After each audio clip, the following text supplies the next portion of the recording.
सबसे पहले हम क्वेश्चंस देखते हैं क्या क्या पूछा गया था। जैसे ये सवाल पूछा गया था, कोई क्रम में नहीं है, जैसा जैसा मुझे मिला वैसा वैसा मैंने लिख दिया। जैसे नेविएट, इसमें सी का मतलब क्या है। आप देखते होगे मैं आपको यहाँ भी पढ़ाता हूँ, जब फुल फॉर्म पूछे जाते हैं तो ऐसे ही पूछता हूँ कि व्हाट इज दिस, इनमें सी का मतलब क्या है, ए का मतलब क्या है। एग्जाम में ऐसे ही पूछा जाता है। कभी पूरा फुल फॉर्म नहीं, बहुत कम होता है कि पूरा फुल फॉर्म दे। अगर बहुत छोटा सा है तभी पूरा फुल फॉर्म दिया जाता है, वरना नहीं। ये बहुत हाल फिलहाल की न्यूज है। भारत ने अपना जो नेविगेशन सिस्टम है इसको स्टार्ट किया हुआ है कि अब जीपीएस की जगह पे इसको इस्तेमाल किया जाएगा। ये काफी न्यूज में था। फिर एक ये सवाल था जिसको आप आउट ऑफ द बॉक्स कह सकते हो कि architect of Russia liberalization policy glasnost and perestroika reforms which leader they are associated with, ऐसा करके था। तो रशिया के लीडर थे गोरबाचेव, उनसे रिलेटेड था। तो ये एक सवाल एक आया था जो बच्चों को परेशान किया था, जिसको हम आउट ऑफ द बॉक्स कह सकते हैं। फिर एक ये सवाल था reason of for capital infusion. ये मैंने आपको बैंकिंग अवेयरनेस में पढ़ा रखा है, जिन बच्चों ने पढ़ा रखा है कि कई बार इसको बताया कि कैपिटल इन्फ्यूजन आखिर किया क्यों जाता है। जब एनपीए वाला पार्ट मैंने पढ़ाया था तो मैंने आपको बताया था कि बार बार सरकार पैसे क्यों डालती है बैंकों में कि लॉसेस को सहन कर सके। ऐसे ही ये देखिए, ये मैंने आपको क्या कहा था जब आरबीआई की मॉनेटरी पॉलिसी मैंने 1 दिसंबर में जब हुआ था तो यूट्यूब पे वीडियो डाला था, अगर आपने देखा हो उसे, कि बैंक रेट बढ़ाया गया है और क्या क्या उसमें चेंजेस किए गए हैं। तो बैंक रेट इंक्रीज किया गया, डायरेक्ट ऐसे क्वेश्चन रहते हैं कितने बेसिस पॉइंट्स है। मैंने आपको उस वाले वीडियो में ये भी बताया था, या फिर शायद आप करंट अफेयर वाले में बताया था कि इसमें दो तरह से क्वेश्चन पूछा जा सकता है। ये आगे के एग्जाम्स के लिए भी ध्यान रखिएगा कि बैंक रेट जनरली आरबीआई बढ़ाता घटाता नहीं है, लेकिन इस समय उसको ऐसा करना पड़ा क्योंकि इस समय जो इन्फ्लेशन था काफी ऊपर था। मई से आरबीआई ने बढ़ाना शुरू किया था बैंक रेट को। तो ये भी क्वेश्चन पूछा जा सकता था इसमें कि मई से लेकर के दिसंबर तक कितना बेसिस पॉइंट बढ़ाया गया था। लेकिन यहाँ पे छोटा सवाल था, केवल दिसंबर का पूछा गया था। नोबेल पीस प्राइज किसे दिया गया था। नोबेल पीस प्राइज में आप मतलब नोबेल से तो एक दो सवाल आपके पक्के ही रहते हैं, पूरा पढ़ के जाना चाहिए आपको रट के एकदम कि कौन से फील्ड में किसको मिला है। तो इसमें दो शायद दिया हुआ था, एक पूछा गया था कि तीसरा कौन है। इसी तरह नोबेल प्राइज इन केमिस्ट्री किसको मिला था, ये सवाल था। क्रेडिट इंफॉर्मेशन कंपनीज को जो इंटरनल ओम्बड्समैन अपॉइंट करने थे, ये इसकी डेडलाइन कब तक दी गई थी। इसी तरह के सवाल मैं आपको अभी भी पढ़ाता हूँ, जो डेडलाइन वाले सवाल होते हैं। आप देखते होगे कई बार आप सोचते होगे इतना इंपॉर्टेंट तो है नहीं सर, ये डेडलाइन का सवाल क्यों पढ़ा रहे हैं, इतना कुछ खास नहीं। जैसे भी मैंने आपको बताया इंटीग्रेटेड स्कीम की डेडलाइन कब से स्टार्ट होनी थी, ऐसे अलग अलग क्वेश्चन जो डेडलाइन वाले होते हैं कब से स्टार्ट होना है वो पढ़ाता रहता हूँ। रीजन यही है कि सवाल आते हैं आपके एग्जाम में। जैसे इसी का देखो सवाल आ गया कि इंटरनल ओम्बड्समैन अब असाइन करने थे तो कब से स्टार्ट होना था, तो अप्रैल 2023 से होना है। तो वो सवाल था आपका। स्पेशल ड्राइंग राइट, ये आउट ऑफ द बॉक्स सवाल नहीं है, बस इसके बारे में बच्चे अवेयर नहीं रहते। मैं आपको पढ़ा दूंगा इसी करंट अफेयर वाले कोर्स में। ये आईएमएफ का पार्ट है, आईएमएफ का पार्ट है। ये स्पेशल ड्राइंग राइट्स होते क्या है, क्यों इस्तेमाल किए जाते हैं, मैं आपको पूरा आईएमएफ के बारे में बता दूंगा, तो ये उसमें कवर हो जाएगा। ये आपके सेंट्रल बैंकिंग गवर्नेंस का ही पार्ट है, इंटरनेशनल ऑर्गेनाइजेशन से रिलेटेड है।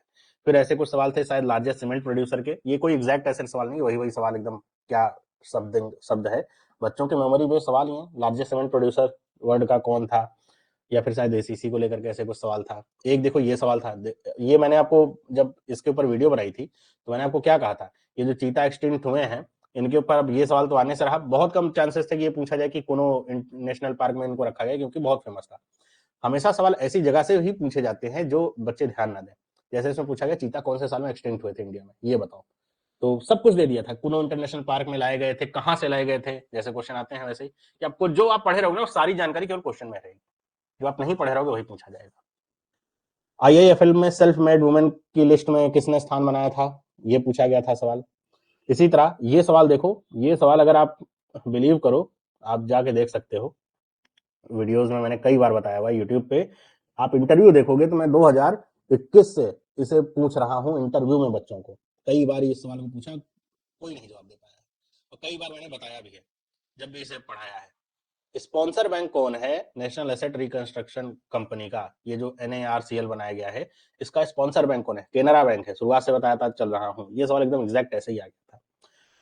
ये मैंने आपको वीडियो बना के दिया था वर्ल्ड पॉपुलेशन वाला, जिसमें आपको सारी, ऐसा नहीं कि मैं कुछ आज कर रहा हूँ, सारे वीडियोस पड़े हुए हैं।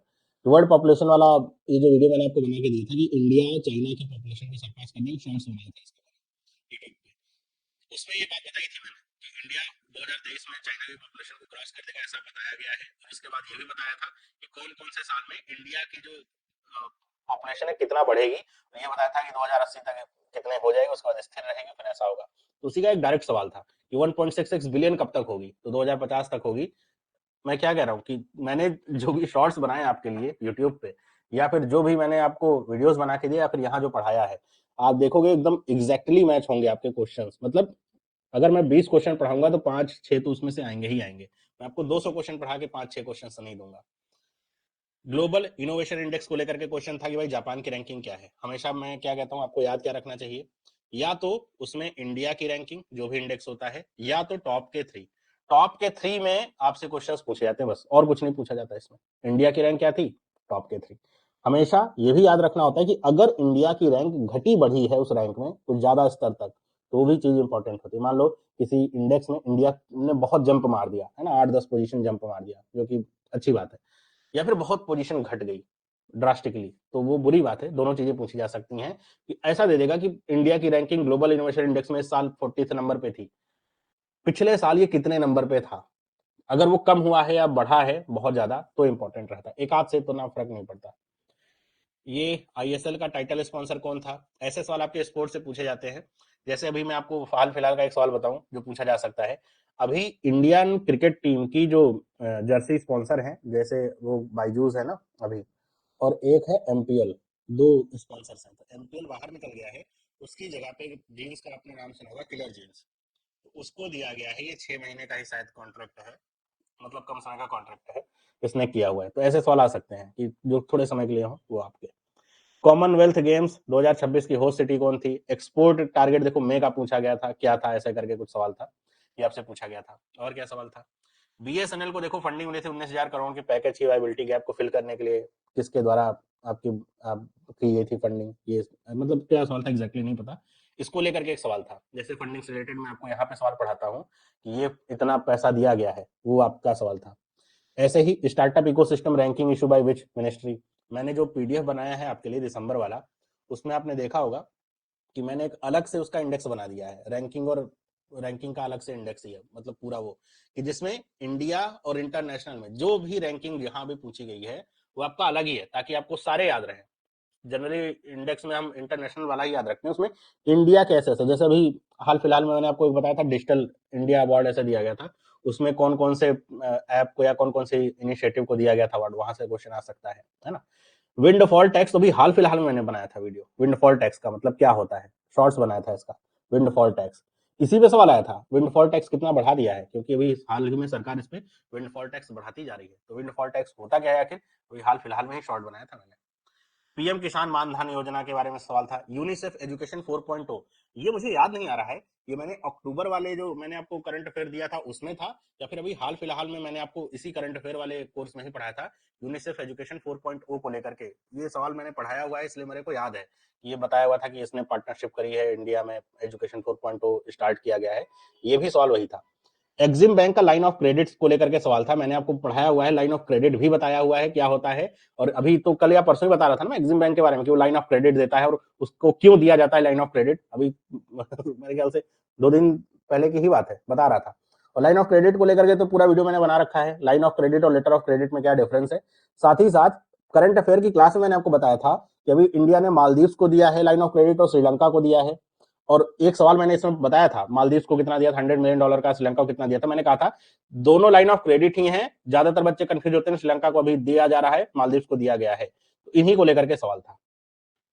MDR charges on UPI, banking awareness वाले कोर्स में मैंने पूरी तरीके से पढ़ा रखा है एमडीआर चार्जेस क्या है, और अभी 3-4 दिन पहले फिर से पढ़ाया था एमडीआर, जो मैंने आपको बताया था कि यूपीआई कैसे आगे बढ़ रहा है, उसमें बताया था कि एमडीआर चार्जेस के लिए सरकार ने 2600 करोड़ रुपए इशू किए हैं, वो पूरा बताया था एमडीआर क्या होता है ना, मर्चेंट डिस्काउंट रेट। और ये 0% यूपीआई भीम ऐप और रुपए आपके डेबिट क्रेडिट कार्ड के लिए क्यों इशू किया गया सरकार के द्वारा, क्या इसका मतलब है, वो देखो डायरेक्ट सवाल है आपका।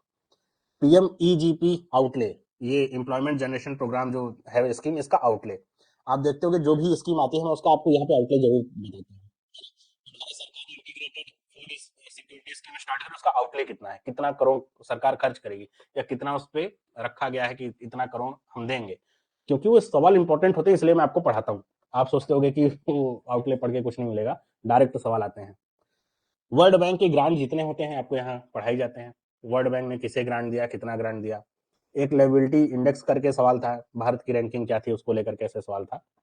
अभी आपको याद हो अगर, इयान हरिकेन के बारे में अभी हाल फिलहाल मैंने पढ़ाया था, एग्जैक्टली नहीं पढ़ाया था कि इयान हरिकेन क्या है, लेकिन इसका जिक्र हमारे करंट अफेयर के क्लास में मिला था। किसमें? अभी एक री इंश्योरेंस कंपनी की जो रिपोर्ट नहीं आई थी, जिसमें कहा गया था कि 2022 साल पूरे अभी तक का सबसे ज्यादा महंगा साल था, है ना, सबसे ज्यादा लॉसेस हुए थे इसमें। और उसमें भी मैंने आपको पढ़ाया था कि 100 भी मतलब टोटल कहा गया $220 बिलियन का नुकसान हुआ है पूरे विश्व में, और उसमें $100 बिलियन का नुकसान तो केवल इस हरिकेन की वजह से ही हुआ है। इयान हरिकेन नाम मैंने आपको बताया था, वहां का सवाल था, कहां पे आया था ये।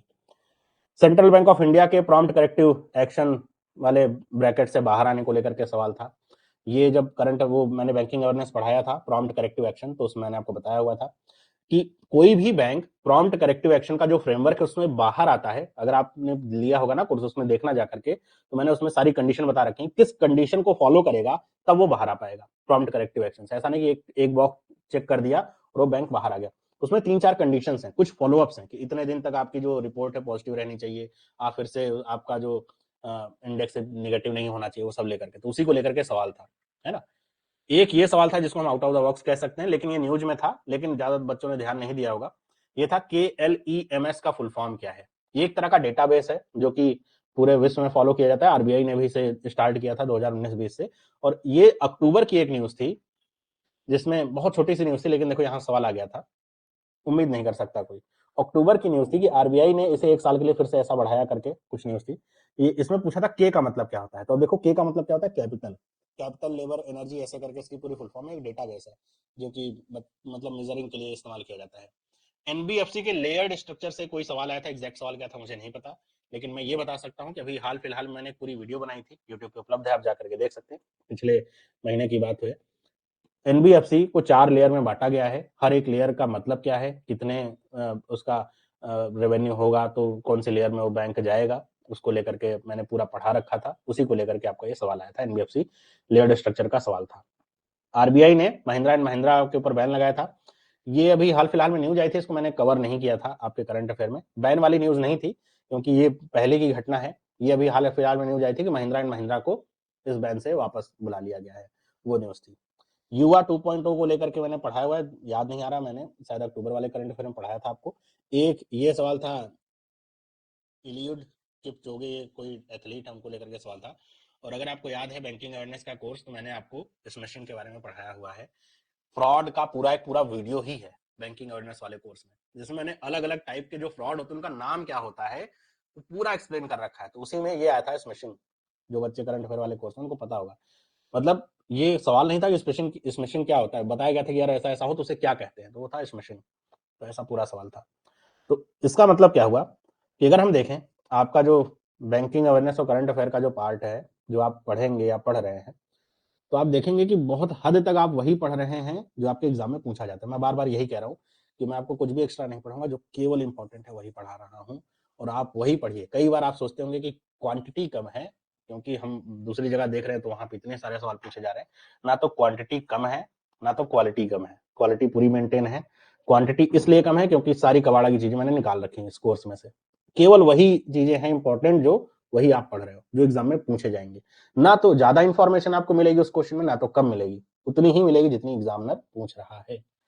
तो आप केवल कोर्स को फॉलो करिए अच्छे तरीके से, तो आप देखेंगे कि आपका जो करंट अफेयर का पार्ट है कितना मजबूत होगा।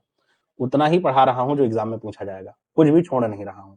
ना तो आपको इंफॉर्मेशन से बम्बार्डिंग कर दे रहा हूँ कि आप पागल हो जा रहे हो, सोच रहे हो कि इतना कैसे याद रखा जाए, है ना। एक चीज पूछा जा रहा है तो उसमें उसका खानदान से लेकर के पूरा फैमिली ट्री बना दिया, क्या फायदा उसका। भले मेरे को जो नॉलेज हो मैं आपको बता दूं कि मेरे को कितना पता है, लेकिन उससे आपको क्या फायदा होगा, कोई फायदा नहीं होगा। तो बेटर ये है कि आप अपने एग्जाम की तैयारी करिए, ज्यादा पीएचडी करके भी कोई जरूरत नहीं है। और आप देख रहे हो जो क्वेश्चंस यहाँ पे पूछे गए हैं, ज्यादातर क्वेश्चंस आपने पढ़ रखे होंगे इसमें।